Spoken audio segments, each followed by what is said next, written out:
voy a tratar brevemente de decir algo a propósito del mobiliario litúrgico medieval. El problema del mobiliario litúrgico medieval es que se compone de muchísimos elementos. El altar, el frontal, el baldaquino, el retablo, la cátedra, el cancel, el iconostasio, la reja, el púlpito, la sillería de coro, la tribuna, la cantoría, el atril, el facistol, la pila bautismal, las lámparas, en fin, yo he contado hasta 16 tipologías y a lo mejor resulta que me olvido de alguna. Ciertamente no todos estos elementos requieren el mismo tiempo para desarrollarlos. Pero aunque hiciéramos un análisis lo más breve posible, es evidente que nos llevaría horas.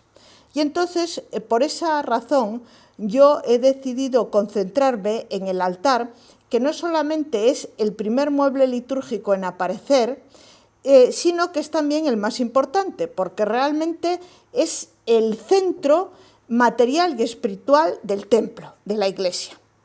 Y juntamente con el altar he decidido analizar aquellos elementos del mobiliario litúrgico que están más vinculados al altar, es decir, el frontal, el baldaquino y el retablo. Y por añadidura, limitarme a la primera etapa, es decir, desde el momento que estos muebles aparecen hasta fines del románico, aunque a lo mejor hago alguna alusión a algún ejemplo gótico. Entonces vamos a comenzar por el altar. El altar podría definirse como una superficie elevada de forma tabular sobre la que el sacerdote ofrece el sacrificio de la Eucaristía, es decir, la misa. Entonces, de esto se desprende claramente que el altar está indisolublemente ligado a la Eucaristía. Ahora bien, la Eucaristía en los primeros tiempos del cristianismo adoptó la forma de una comida, siguiendo el modelo de la última cena, que en realidad había sido una comida, al final de la cual se había instituido la Eucaristía. En consecuencia, las mesas que se van a emplear como altares en los primeros tiempos del cristianismo van a ser exactamente las mismas mesas normales que se usaban para las comidas en las casas romanas. Y de este tipo de mesas tenemos un excelente ejemplo en la catacumba de Priscila, en la capilla griega, que es una pintura del siglo II. Estas mesas eran de madera y estaban constituidas por una superficie horizontal de forma variada, cuadrada, rectangular, semicircular, sustentada por uno o varios soportes. Pero para mediados o finales del siglo II ya la Eucaristía empieza a separarse del banquete. Y consecuentemente ya empiezan a aparecer mesas que tienen como función exclusivamente la celebración de la Eucaristía, es decir, que ya no se usan para las comidas ordinarias. Pero, por lo tanto, que son ya altares propiamente dichos.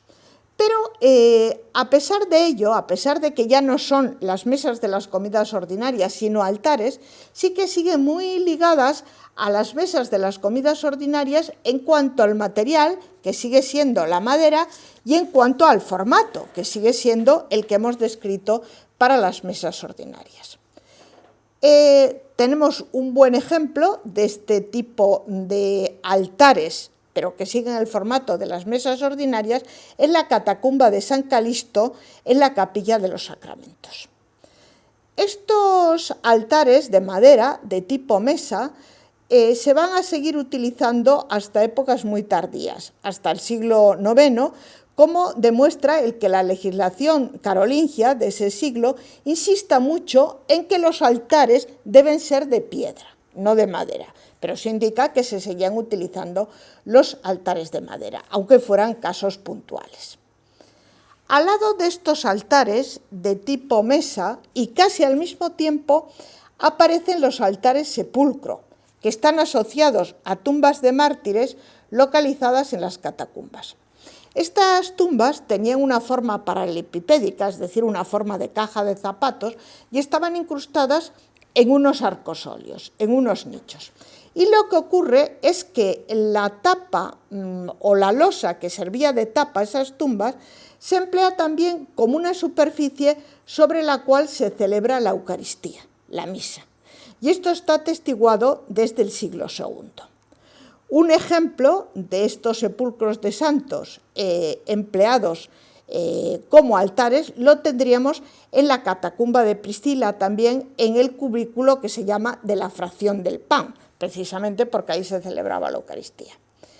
La idea de utilizar los sepulcros de los mártires como altares quizá haya venido de una frase del Apocalipsis de San Juan en que se dice literalmente: vi las almas de los mártires que estaban bajo el altar.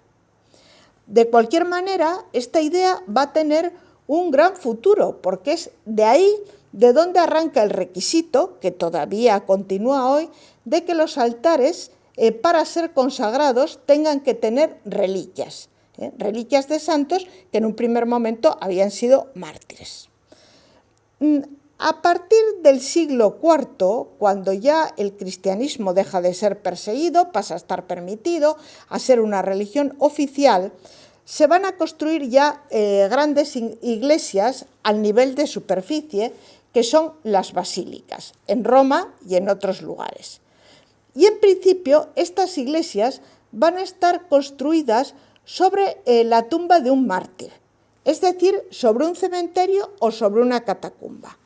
Y no solamente eso, sino que el altar de esas iglesias va a estar colocado justo en la vertical de la tumba del mártir.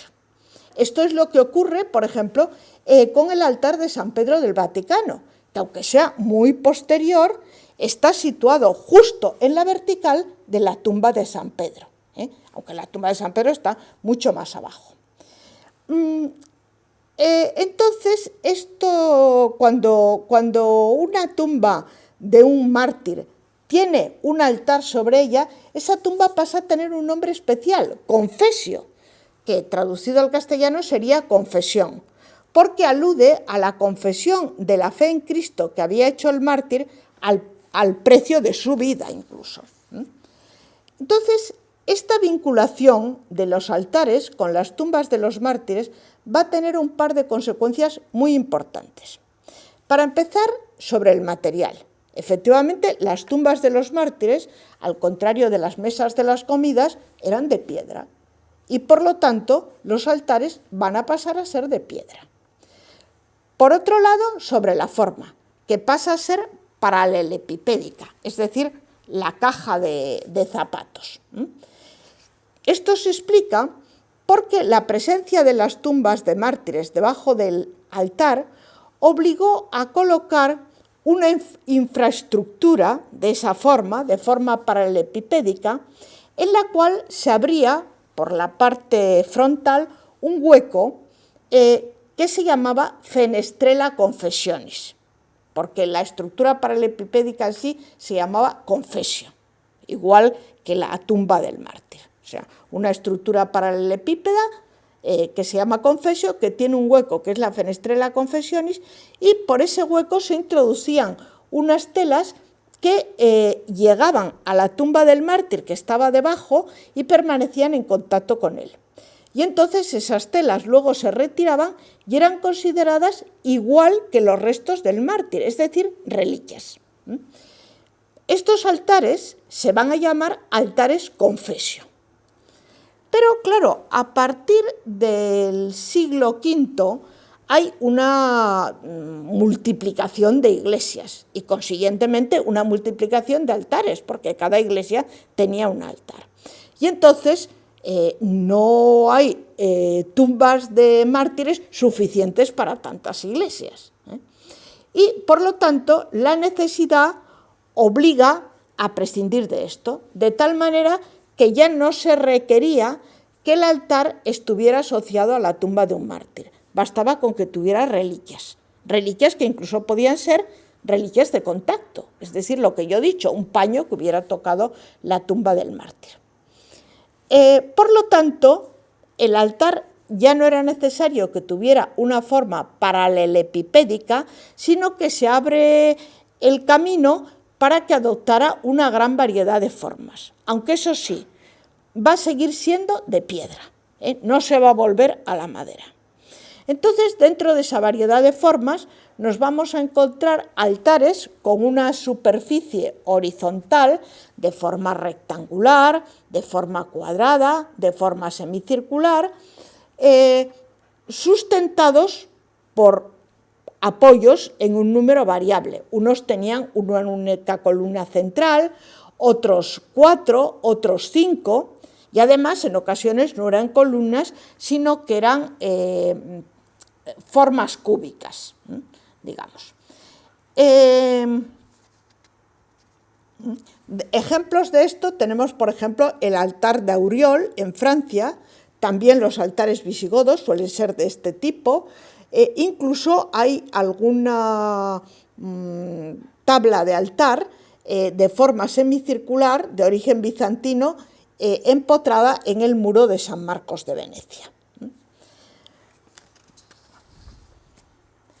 Pero, aunque se van a utilizar estos altares que podríamos volver a llamar otra vez de tipo mesa, solo que no ya de madera, sino de piedra, con todo, siguen existiendo los altares sepulcro, de forma paralelepipédica.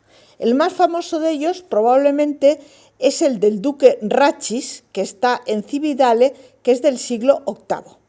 Para España, un altar de esta forma paralelepipédica sería el altar de San Miguel de Lillo, en Asturias, que actualmente está en Santa María del Naranco y que es de mediados del siglo IX. Excepcionalmente, hubo altares de materiales más sólidos, hubo altares de metal, excepcionalmente hubo altares de metal que en realidad eran de piedra o de madera forrados de metal. Estos metales solían ser metales preciosos, oro, plata, enriquecidos con piedras preciosas, y claro, precisamente por esto no nos han llegado muchos, aunque sabemos por las fuentes que existieron. Pero conservamos un ejemplo bastante temprano, que es el altar de San Ambrosio de Milán, del siglo IX, del que además sabemos que fue donado por el obispo Angilberto, e incluso conocemos el nombre del autor, que era un artista que se llamaba Bolvino. Este altar, que es todo él de oro, enriquecido con esmaltes y con gemas, lo que hace es forrar el sarcófago de San Ambrosio, de ahí el nombre de altar de San Ambrosio. Bien. El segundo mueble del que me voy a ocupar es el antipendio o frontal. El antipendio frontal está muy ligado al altar porque, como su nombre indica, pendía, es decir, colgaba delante del altar y cubría su frente, de ahí lo de frontal. En el periodo paleocristiano, es decir, en los comienzos del cristianismo, concretamente los siglos V y VI, hubo frontales que eran de materia textil, pero eso sí, muy lujosos, porque eran de seda, bordados con plata y con oro.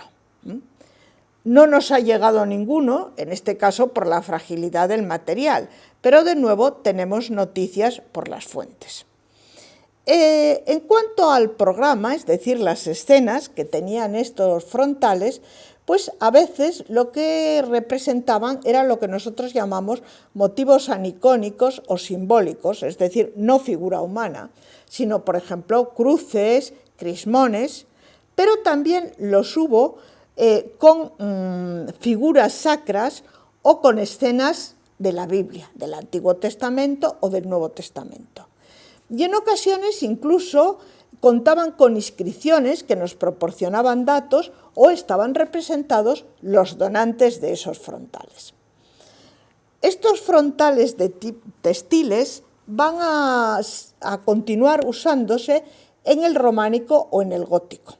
Como ejemplo románico tenemos uno que es el más antiguo conservado de materia textil, que es el frontal procedente de San Pedro de la Seu d'Urgell, es decir, de la Catedral de la Seu d'Urgell, que actualmente está en el Museo Victoria y Alberto de Londres. Incluso van a continuar empleándose también en el periodo gótico. Tenemos uno que se llama el frontal de los Cordeliers. Los Cordeliers son los franciscanos en francés, en el Museo de Toulouse, que es precisamente del periodo gótico. Durante el prerrománico y el románico aparecen ya frontales de materiales más sólidos, pero también materiales valiosos, oro, plata o mármol. Estos frontales mantienen los mismos programas iconográficos que los frontales textiles, es decir, que están decorados con figuras sacras o con episodios de la vida de Cristo o de la Virgen presididos por las figuras entronizadas de Cristo o de la Virgen. Pero igualmente tenían a veces inscripciones con datos o representaciones de los donantes. Eso sí, al contrario que los frontales anteriores, que se cambiaban según las fiestas litúrgicas, estos frontales van a ser permanentes, o sea, no se cambian, por buenas razones. El valor de estos frontales, ya he dicho que muchos eran de plata o de oro, ha hecho que se conserven muy pocos. Pero, sin embargo, para Europa contamos con algún ejemplo, como puede ser, por ejemplo, el frontal de Aquisgrán, que es de comienzos del siglo XI, se supone que es una donación del emperador Otón III y correspondería, por tanto, al arte que llamamos otoriano. Está decorado con una representación de Cristo entronizado, flanqueado por la Virgen y por San Miguel y por el tetramorfos, es decir, los 4 animales símbolos de los evangelistas. Y luego, en torno a todo esto, tiene 10 episodios de la vida de Cristo.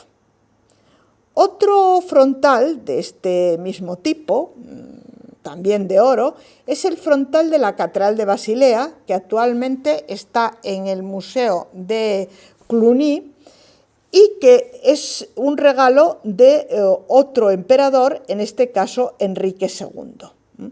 Es un poquito posterior, de entre 1015 y 1022, pero también de arte otoniano. En este caso, la temática son 5 figuras en pie enmarcadas por arcadas. La del centro es Cristo y a ambos lados están los 3 arcángeles, Miguel, Gabriel y Rafael, y San Benito. A los pies de Cristo aparecen postrados los donantes, el emperador Enrique II y su esposa.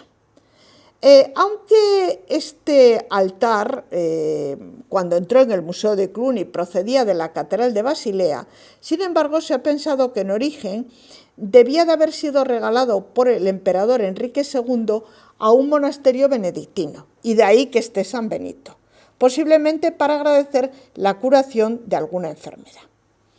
En España no conservamos ningún frontal de metal precioso, pero sabemos que existieron por las fuentes. Las fuentes nos mencionan, por ejemplo, varios frontales de metales preciosos en Cataluña, de los cuales el más interesante era el de la Catedral de Gerona, que había sido un donativo de las condesas de Barcelona, Ermessenda y Gisla, que eran suegra y nuera respectivamente, de hacia 1038. Como se conservó hasta el siglo XIX, pues sabemos bastante sobre él. Sabemos que estaba presidido por la Virgen, que era la titular de la Catedral de Gerona, inscrita en una mandorla, y que en las enjutas, o sea, en los ángulos de la mandorla, estaba el tetramorfos. Luego, a ambos lados, había 32 escenas de la vida de Cristo. Y a los pies de la Virgen, de nuevo, como en el caso del frontal de Basilea, estaba representada la donante, en este caso la condesa Gisla, con una inscripción. También la Catedral de Santiago de Compostela tuvo varios frontales. de los cuales el más importante era uno que había sido regalado por el arzobispo Gelmírez hacia 1105-1106 y que formaba parte de un programa de reorganización del presbiterio, para el cual el arzobispo regaló no solamente este frontal, sino también un retablo y un baldaquino, de los que hablaremos más adelante. Aunque ha desaparecido, se ha podido reconstruir cómo era porque contamos con una inscripción muy detallada del Codex Calistino y de otras fuentes. Estaba dividido en 3 calles y en la calle central aparecía Cristo entronizado, inscrito en una mandorla que tenía los 24 ancianos, lo cual sí que es una cosa rara, pero hay una pintura en San Justo de Segovia con este mismo tema. En las enjutas de la mandorla estaba el tetramorfos, eso sí que es normal, y luego a ambos lados de ese Cristo entronizado estaban los apóstoles distribuidos en 2 pisos y inscritos en arcadas. Y además, por la parte superior y inferior del frontal corrían inscripciones donde se daban datos, concretamente el nombre del donante, el arzobispo Gelmírez, la fecha y, bueno, otras informaciones. Podemos además hacernos una idea de cómo era este frontal si lo comparamos con el Arca Santa de la Catedral de Oviedo, que es una pieza románica prácticamente contemporánea y que tiene un programa muy similar. Cuando no se podían costear obras de metales preciosos, el oro, etcétera, que es el caso de los ejemplos que he citado, o la plata, pues entonces se recurría al cobre dorado y esmaltado. Y de eso sí que contamos con un ejemplo que ha llegado hasta nosotros en España y además en Navarro, que es el famoso frontal de Aralar, que es de hacia 1175-1185 y que probablemente procede de la Catedral de Pamplona. Aparte de los frontales de metal, también había frontales de mármol, que ciertamente, aunque no es tan valioso como el oro o la plata, pues era un material también costoso porque era muy escaso. Y de ese ejemplo podríamos mencionar en España el frontal de la Catedral de Tarragona, que está decorado con escenas de la vida de Santa Tecla, que es la titular de la Catedral de Tarragona. Lógicamente, estos materiales, el oro, la plata, incluso el cobre dorado con esmaltes y el mármol, solo estaban al alcance de monasterios o catedrales muy ricas.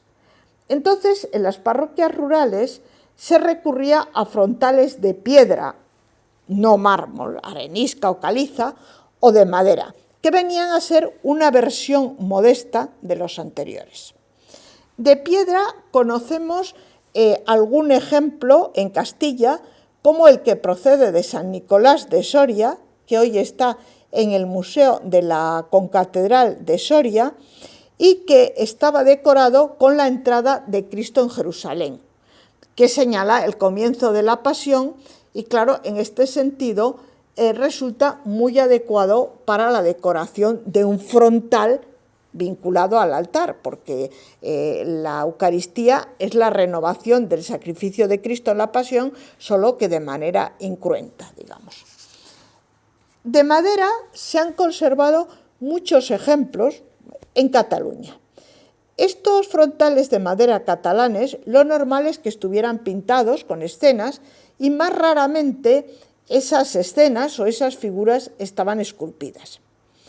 En ocasiones se trataba de imitar los frontales de orfebrería por el procedimiento de cubrirlos con un barniz de tipo metálico, que es lo que se llama corladura.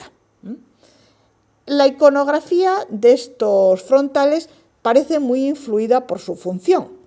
como la función era decorar la mesa del altar donde se celebraba la Eucaristía, de ahí que muchos de sus temas estén relacionados con la consagración eucarística o con la transustanciación. Por ejemplo, los temas de la encarnación o de la ascensión de Cristo.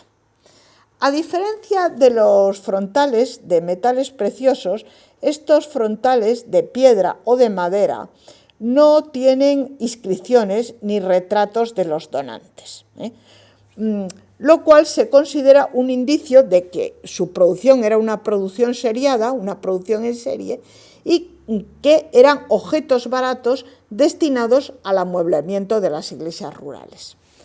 A partir del gótico, con la aparición y el gran con la eclosión, que no aparición, porque aparecen antes, con la eclosión de los retablos, los frontales tienden a desaparecer, aunque no desaparecen totalmente.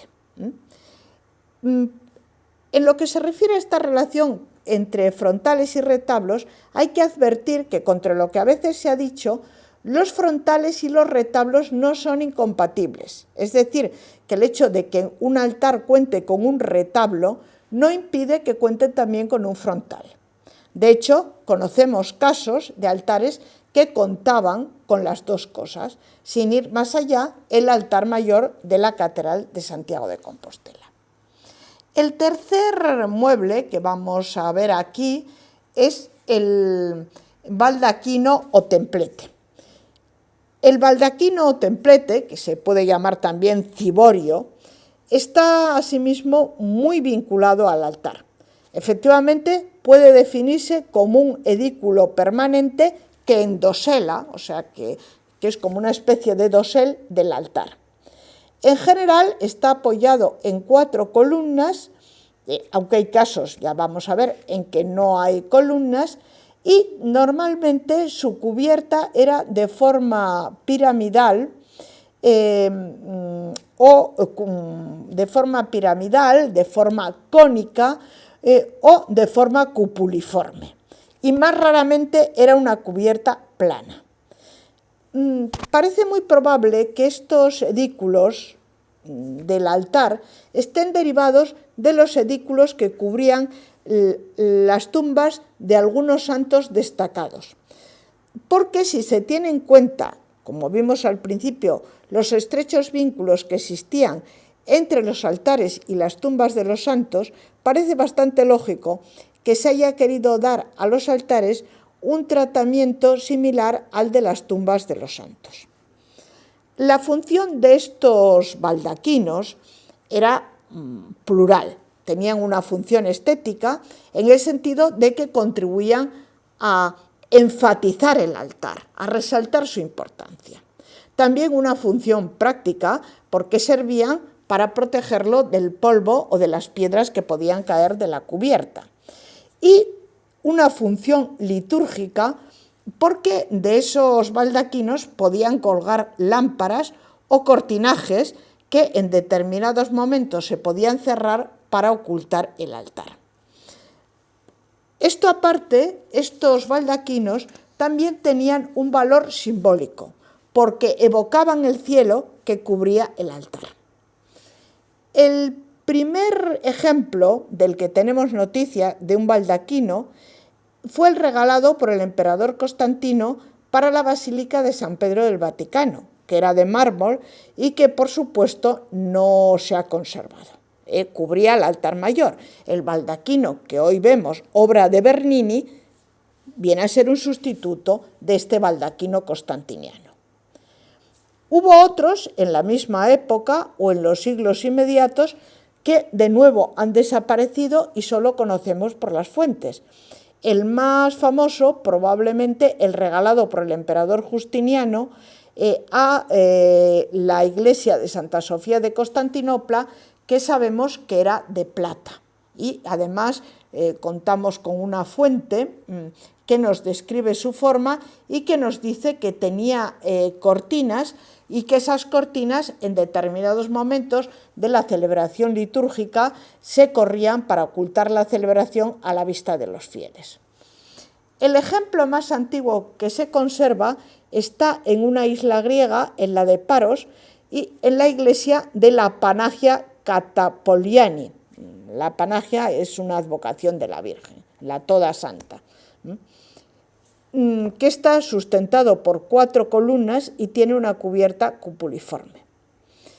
En Europa, el país donde se conservan, o donde hubo más frontales, es sin discusión Italia.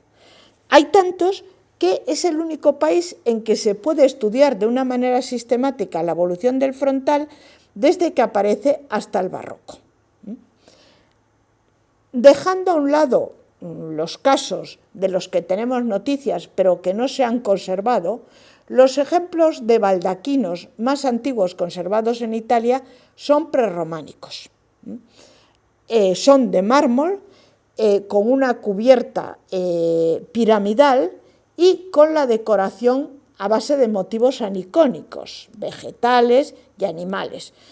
Tendríamos un ejemplo, por ejemplo, en Sovana, también en Bolsena y en Perugia.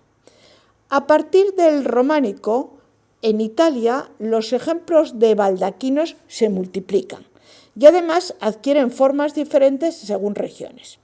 Por ejemplo, en el caso de Lombardía, en contraste con el aniconismo de los baldaquinos anteriores, los baldaquinos románicos pasan a tener una decoración figurativa, es decir, con figuras y con escenas muy ricas, hecha en estuco.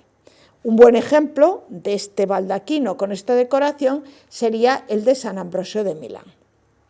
En cambio, en Roma, los baldaquinos continúan siendo anicónicos, es decir, no tienen, en este caso es más, no tienen ningún tipo de decoración, ni figurada, ni vegetal, ni animal, sino que lo que interesa y lo que se quiere resaltar es la arquitectura de los baldaquinos.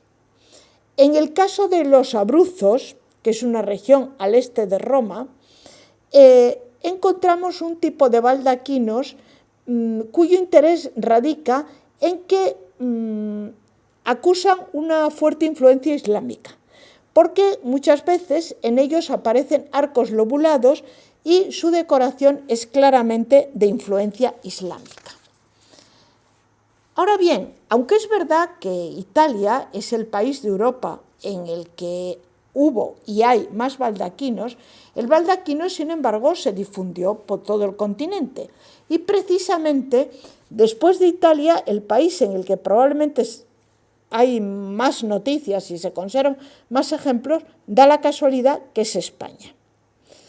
En el caso español, los ejemplos más antiguos, que solo conocemos por noticias escritas, son románicos, un poco más tardíos que los italianos, que eran prerrománicos, son románicos y abarcan desde la primera mitad del siglo XI a principios del siglo XII.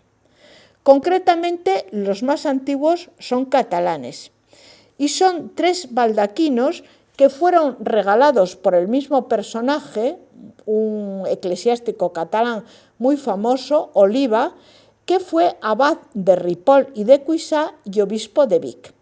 Y entonces él regaló un baldaquino a cada una de estas 3 iglesias. En el caso de Ripoll y de Cuissá eran de madera forrados de plata y con esmaltes. En el caso de la catedral de Vic era de piedra. Esta afición de Oliva por los baldaquinos se piensa que arranca de que él viajó a Roma y allí vio los baldaquinos romanos y se ve que le gustaron, y de ahí pues que pretendiera tenerlos en todas sus iglesias. Un poco más tardío, de comienzos del siglo XII, es el baldaquino de la catedral de Santiago de Compostela, que fue donado por Gelmírez dentro de ese proceso de reorganización del presbiterio, para el que había regalado también el frontal que mencionamos antes y que debía ser una pieza muy impresionante. Aunque ha desaparecido, de nuevo podemos calcular cómo era gracias a las fuentes, el Codex Calistino, la historia compostelana.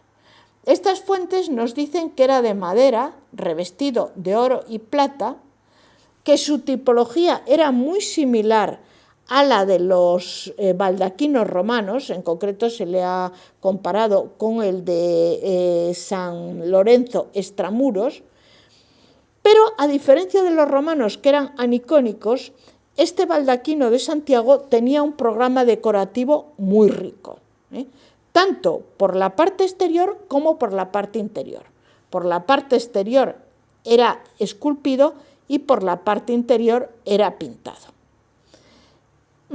Entre los ejemplos románicos españoles conservados, habría que citar los catalanes y los castellanos. Los catalanes son de madera y responden a dos tipologías. Por un lado está el clásico baldaquino templete, que es una versión en madera de los baldaquinos de piedra o de materiales preciosos de las iglesias importantes, que tiene 4 columnas unidas por arcos y encima una cubierta piramidal. Un ejemplo de estos baldaquinos templetes sería el de Toses, que está en el Museo Nacional de Arte de Cataluña. Pero luego hay una segunda tipología, que son los baldaquinos que se llaman plafón, que son exclusivos de Cataluña, del Pirineo catalán, y que en este caso no tienen soportes verticales, sino que están compuestos por un tablero horizontal apoyado en unas vigas incrustadas en las paredes. Y en ocasiones tienen una crestería en la parte de delante. El programa decorativo en estos baldaquinos se localiza en la cara inferior del plafón, y hace alusión a la visión celeste, es decir, Cristo acompañado por el tetramorfo o por los ángeles. Un ejemplo de esta tipología sería el baldaquino de Tos, y también el baldaquino de Tabernoles. El de Tos está en el Museo Episcopal de Vic y el de Tabernoles en el Museo Nacional de Arte de Cataluña. En cambio, los baldaquinos castellanos no son de madera, sino que son de piedra. Y además estaban adosados al muro y no correspondían, como los catalanes, al altar principal, sino a altares laterales. Probablemente los baldaquinos castellanos más famosos son los de San Juan de Duero, que están sustentados por columnas y, como son dos, tienen cubiertas diferentes. En un caso la cubierta es cónica y en otro caso es cupuliforme. También hay baldaquinos en el monasterio de la iglesia llamada Monasterio de Rodilla, en Burgos, que igualmente están apeados sobre columnas, pero en este caso la cubierta es de bóveda de cañón y encima lleva como un tejadillo a doble vertiente. El tercer elemento de mobiliario litúrgico es el retablo o retrotábula. Una vez más, se vincula al altar porque se podría definir como una estructura colocada sobre el altar, en la parte posterior, de donde le viene el nombre retrotábula, que está compuesto de retro, detrás, y tábula, que hace alusión a la superficie horizontal del altar. Bueno, aunque hay indicios de que los retablos aparecen con anterioridad al románico, al año 1000, en Inglaterra, realmente no empezaron a desarrollarse hasta el románico. Y ese desarrollo culmina en el gótico, aunque seguirá luego al Renacimiento y al Barroco. Pero no puede decirse que a partir del Renacimiento y el Barroco los retablos adquieran mayores dimensiones de las que llegaron a tener en el gótico. Sobre los factores que dieron lugar a la aparición de los retablos se ha especulado mucho. Para algunos sería una consecuencia de la aparición de los altares secundarios, que a diferencia del altar principal estaban adosados a los muros, con lo que el celebrante pasaba a colocarse delante del altar. Y claro, esto tenía dos consecuencias. Por un lado, el celebrante ocultaba el frontal y las imágenes que había en el frontal. Por otro lado, el adosamiento al muro permitía trasladar esas imágenes a la parte alta de detrás del altar. Otro factor que pudo haber contribuido a la aparición de los retablos fue la costumbre de colocar sobre el altar, en la parte posterior, relicarios e imágenes, lo cual se piensa que con el tiempo acabó por generar una estructura permanente que serían los retablos. Y finalmente hay quien vincula la aparición de los retablos al auge al culto a la Eucaristía, que se produce en el siglo XIII, y que está ligado, auge al culto a la Eucaristía, está ligado a la reafirmación de la presencia real de Cristo en la Sagrada Forma, que a su vez está vinculada a la transustanciación, es el momento en que la forma pasa de ser pan a convertirse en el cuerpo y la sangre de Cristo, cosa que se produce en la consagración. Todo esto contribuyó mucho a difundir la práctica de elevar la hostia precisamente en el momento de la consagración, que era el momento de la transustanciación. Y se piensa que los retablos habrían proporcionado una pantalla que contribuía a resaltar, a enfatizar esta ostensión de la hostia.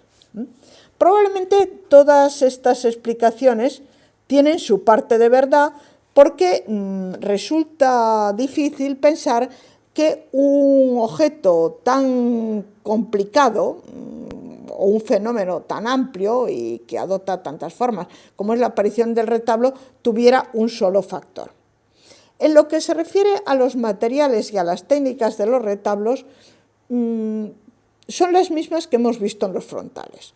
Es decir, que había retablos de metales preciosos, retablos de mármol, retablos de piedra, en fin, y que, como los frontales, eran pintados o esculpidos. También la iconografía viene a ser la misma que la de los frontales. La diferencia está más bien en que, al ser mucho mayores, permiten un mayor desarrollo narrativo. De época románica hemos conservado muy pocos ejemplos, aunque se piensa que debió de haber bastante más. Y además lo que ocurre es que muchos de estos presuntos retablos románicos no tenemos una seguridad de que fueran realmente retablos, en especial los que son de formato rectangular, porque claro, este formato es también el de los frontales. Y entonces muchas veces, cuando son de formato rectangular y no son muy altos y podían colocarse perfectamente delante del altar, no tenemos una seguridad de si eran retablos o frontales.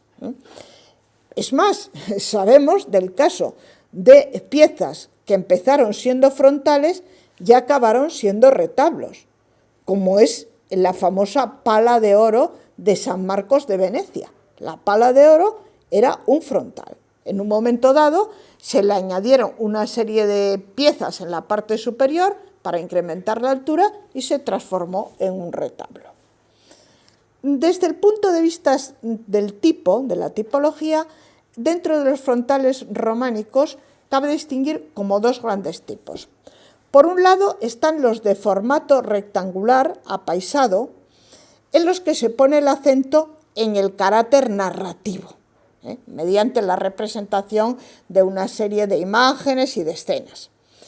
Y a su vez, estos frontales de formato rectangular podían ser formato rectangular sin más, en cuyo caso es difícil distinguirlos de los frontales, o podían ser de formato rectangular pero con un realce en la parte superior, en cuyo caso está claro que son ya retablos, o sea, no existe ninguna duda. A su vez, este realce de la parte superior podría adoptar forma triangular, algo que resulta muy típico de España y que estaría ejemplificado por el retablo que Gelmírez donó a la Catedral de Compostela, juntamente con el frontal y con el baldaquino, para reorganizar el presbiterio, que ha desaparecido pero que lo conocemos por la historia compostelana, que da a entender que era de metales preciosos.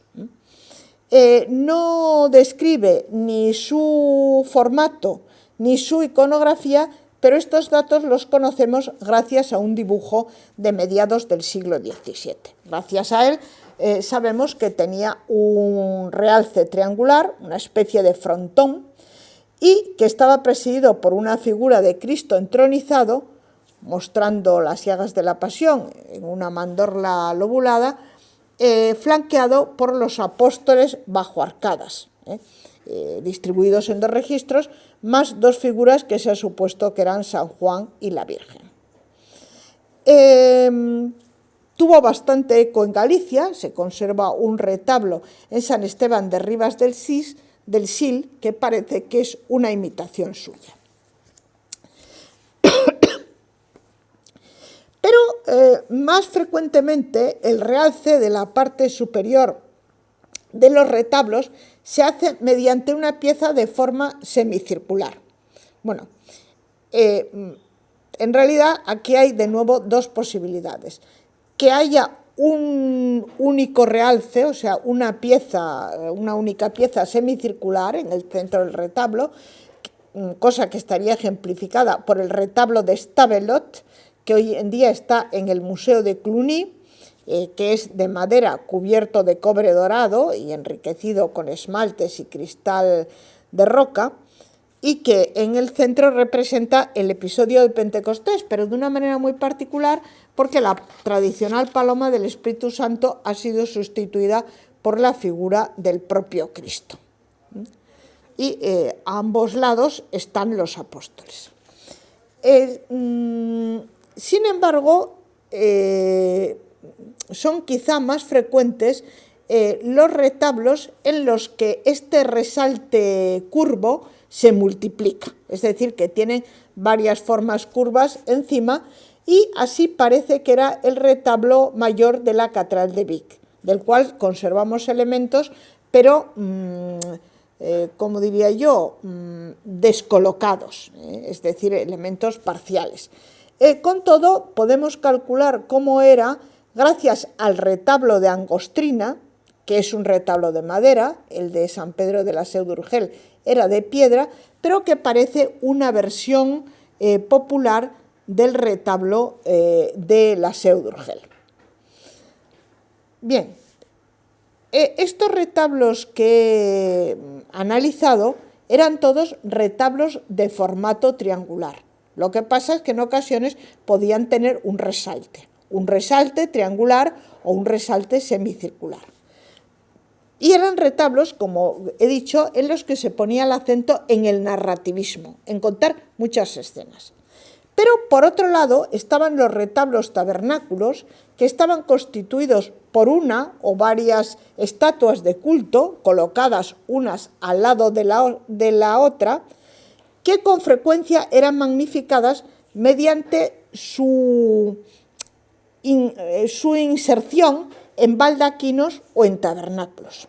Y entonces en estos retablos, al contrario, lo que primaba no era el narrativismo, sino el carácter icónico. Y estos retablos estarían representados, por ejemplo, por el de Carrieres-sur-Seine, que es un retablo de piedra policromada en cuyo centro aparece la Virgen inscrita en un pseudo baldaquino y, bueno, pues a ambos lados hay una serie de figuras. De nuevo tendríamos una versión popular en madera en el retablo que está hoy en la Ille-sur-Tet, en Cataluña. Y bueno, con este breve recorrido espero haber dado alguna idea sobre estos 4 elementos del mobiliario litúrgico.